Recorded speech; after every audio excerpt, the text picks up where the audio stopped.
Praise the lord. దేవుని ప్రశస్తమైన నామంలో మీ అందరికీ శుభాలు తెలియజేస్తా ఉన్నానండి. గతించిన వీడియోస్ నుంచి మనము దేవుని యొక్క నామం గురించి మనం ధ్యానం చేసుకుంటూ వస్తా ఉన్నాము.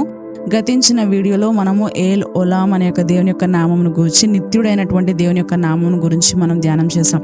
ఈ రోజున మరి ప్రత్యేకంగా ఎల్ రోయి అనే యొక్క దేవుని యొక్క నామం గురించి మనము ధ్యానం చేసుకోబోతా ఉన్నాం. పరిశుద్ధ గ్రంథంలో నుంచి ఆదికాండము 16వ అధ్యాయము 13వ వచనం ఒకసారి చదువుకుందాం. అది చూచుచున్న దేవుడవు నీవే అను పేరు తనతో మాటలాడిన యెహోవాకు పెట్టెను. ఏలయనగా నన్ను చూచిన వాణ్ణి నేను ఇక్కడ చూచితిని గదా అని అనుకొనెను. మనము పరిశుద్ధ గ్రంథంలో చూస్తే మొట్టమొదటిగా దేవునికి పేరు పెట్టిన ఒక స్త్రీ ఎవరు అని అంటే హాగరే. తను అరణ్యములో అంటే ఎవ్వరి చేత చూడబడని విధంగా, ఎవ్వరు తన యొక్క మాటను వినబడలేనంతగా ఒక స్థితిలోనికి వెళ్ళిపోయినప్పుడు ఆ యొక్క అరణ్య మార్గంలో ఏమీ ఉండవు, ఎవరూ ఉండరు కదండి. కానీ అలాంటి పరిస్థితుల్లో, మూడు బారిపోయినటువంటి పరిస్థితుల్లో దేవుడు నన్ను చూచాడు అని ఎంతో కృతజ్ఞతాపూర్వకంగా హాగరు చూచుచున్న దేవుడవు నీవే ఎల్ రోయి అనే యొక్క దేవుని యొక్క నామాన్ని పరిచయం చేసిన స్త్రీగా మనకి అర్థమవుతా ఉంటది.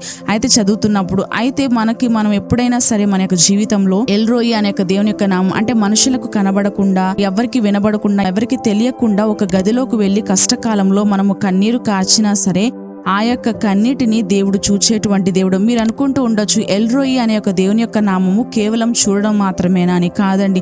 ఆ యొక్క మన యొక్క హృదయ భారములను, లేదంటే మన యొక్క హృదయంలో ఉండేటువంటి బాధను, మనలను అర్థం చేసుకునే యొక్క కరుణగల చూపు అయినటువంటి దేవుడు మనందరికీ కూడా కలిగి ఉన్నాడు అని మనం జ్ఞాపకం ఉంచుకోవాలి.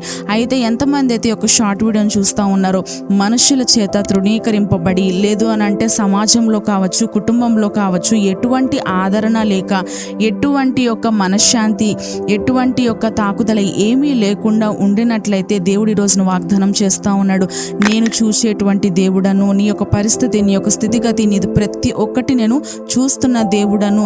ఎలాగైతే ఎండిన అరణ్యములో హాగరుని నేను ఎలా అయితే చూచానో, ఎలా అయితే మాట్లాడానో, ఎలా అయితే స్పందించానో, ఒకవేళ మీ యొక్క జీవితం కూడా అట్లా కష్టకాలంలో ఉండి కన్నీళ్లతో ఉండినట్లయితే హాగరు యొక్క జీవితంలో క్రొత్త మార్గాన్ని సిద్ధం చేసి, కొత్త ఆశీర్వాదాన్ని ఎలా అయితే సిద్ధము చేశానో అటువంటి విధంగా మీ యొక్క జీవితంలో కూడా నేను చూచేటువంటి దేవుడను, మీ యొక్క హృదయ భారములను అర్థం చేసుకునేటువంటి చూపు కలిగినటువంటి దేవుడను నేను. కాబట్టి నా నామమును బట్టి మీరు ధైర్యం తెచ్చుకోండి అని ఈ రోజున పరిశుద్ధ గ్రంథ లేఖనాల ద్వారా దేవుడు మనందరితో కూడా మాట్లాడుతూ ఉన్నారండి.